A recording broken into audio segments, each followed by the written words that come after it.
Hans Christian Andersen, Conte d'Andersen. Les habits neufs du grand-duc.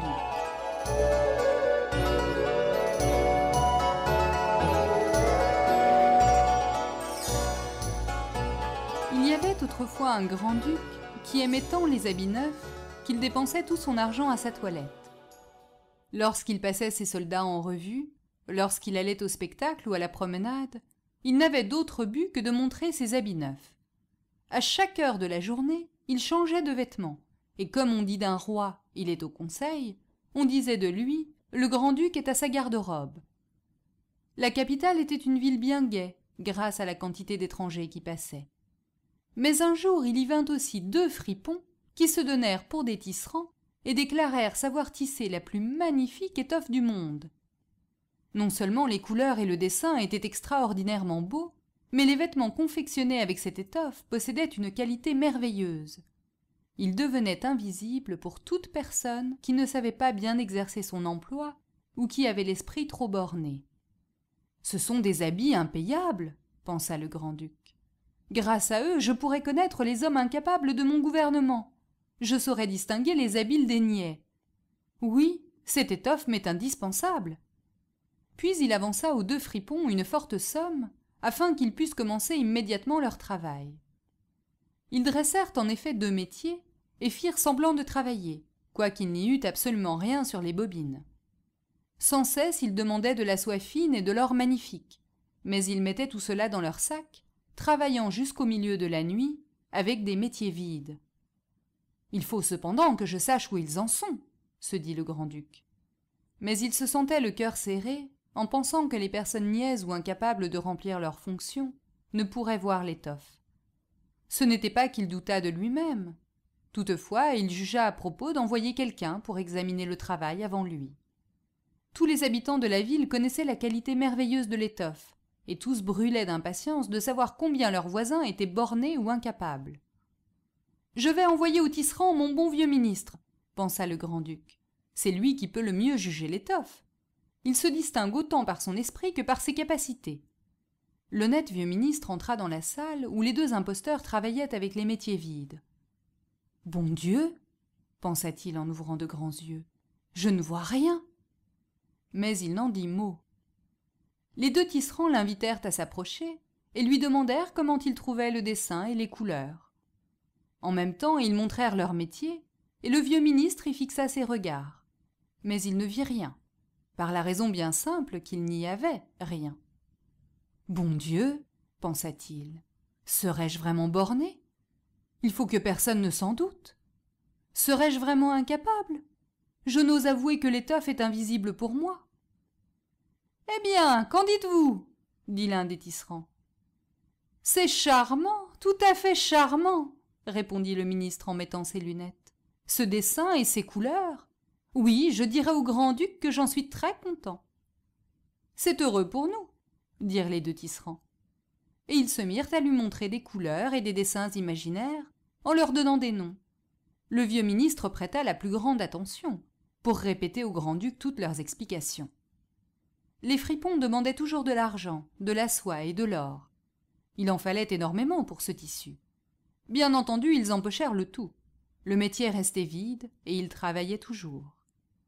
Quelque temps après, le grand-duc envoya un autre fonctionnaire honnête pour examiner l'étoffe et voir si elle s'achevait. Il arriva à ce nouveau député la même chose qu'au ministre. Il regardait et regardait toujours, mais ne voyait rien. « N'est-ce pas que le tissu est admirable ?» demandèrent les 2 imposteurs en montrant et expliquant le superbe dessin et les belles couleurs qui n'existaient pas. « Cependant, je ne suis pas niais, » pensait l'homme. « C'est donc que je ne suis pas capable de remplir ma place. C'est assez drôle, mais je prendrai bien garde de la perdre. » Puis il fit l'éloge de l'étoffe et témoigna toute son admiration pour le choix des couleurs et le dessin. « C'est d'une magnificence incomparable, » dit-il au grand-duc, et toute la ville parla de cette étoffe extraordinaire. Enfin, le grand-duc lui-même voulut la voir pendant qu'elle était encore sur le métier. Accompagné d'une foule d'hommes choisis, parmi lesquels se trouvaient les 2 honnêtes fonctionnaires, il se rendit auprès des adroits filous qui tissaient toujours, mais sans fil de soie ni d'or, ni aucune espèce de fil. « N'est-ce pas que c'est magnifique ?» dirent les deux honnêtes fonctionnaires. « Le dessin et les couleurs sont dignes de votre Altesse. » Et ils montrèrent du doigt le métier vide, comme si les autres avaient pu y voir quelque chose. « Qu'est-ce donc ?» pensa le grand-duc. « Je ne vois rien. C'est terrible. Est-ce que je ne serais qu'un niais? Est-ce que je serais incapable de gouverner? Jamais rien ne pouvait m'arriver de plus malheureux. » Puis tout à coup il s'écria. « C'est magnifique! J'en témoigne ici toute ma satisfaction. » Il hocha la tête d'un air content et regarda le métier sans oser dire la vérité. Tous les gens de sa suite regardèrent de même, les uns après les autres, mais sans rien voir, et ils répétaient comme le grand-duc. « C'est magnifique !» Ils lui conseillèrent même de revêtir cette nouvelle étoffe à la première grande procession. « C'est magnifique! C'est charmant! C'est admirable !» exclamaient toutes les bouches. Et la satisfaction était générale. Les deux imposteurs furent décorés et reçurent le titre de gentilshommes tisserands. Toute la nuit qui précéda le jour de la procession, ils veillèrent et travaillèrent à la clarté de 16 bougies. La peine qu'ils se donnaient était visible à tout le monde. Enfin, ils firent semblant d'ôter l'étoffe du métier, coupèrent dans l'air avec de grands ciseaux, cousirent avec une aiguille sans fil, après quoi ils déclarèrent que le vêtement était achevé. Le grand-duc, suivi de ses aides de camp, alla l'examiner, et les filous, levant un bras en l'air comme s'ils tenaient quelque chose, dirent « Voici le pantalon, voici l'habit, voici le manteau. C'est léger comme de la toile d'araignée. Il n'y a pas de danger que cela vous pèse sur le corps, et voilà surtout en quoi consiste la vertu de cette étoffe. »« Certainement, » répondirent les aides de camp, mais ils ne voyaient rien, puisqu'il n'y avait rien. « Si votre Altesse daigne se déshabiller, » dirent les fripons, « nous lui esserrons les habits devant la grande glace. » Le grand-duc se déshabilla, et les fripons firent semblant de lui présenter une pièce après l'autre. Ils lui prirent le corps comme pour lui attacher quelque chose. Il se tourna et se retourna devant la glace. « Grand Dieu, que cela va bien! Quelle coupe élégante !» s'écrièrent tous les courtisans. « Quel dessin! Quelle couleur! Quel précieux costume !» Le grand maître des cérémonies entra. « Le dais sous lequel votre Altesse doit assister à la procession est à la porte, » dit-il. « Bien, je suis prêt, » répondit le grand-duc. « Je crois que je ne suis pas mal ainsi. » Et il se tourna encore une fois devant la glace pour bien regarder l'effet de sa splendeur. Les chambellans qui devaient porter la queue firent semblant de ramasser quelque chose par terre. Puis ils élevèrent les mains, ne voulant pas convenir qu'ils ne voyaient rien du tout.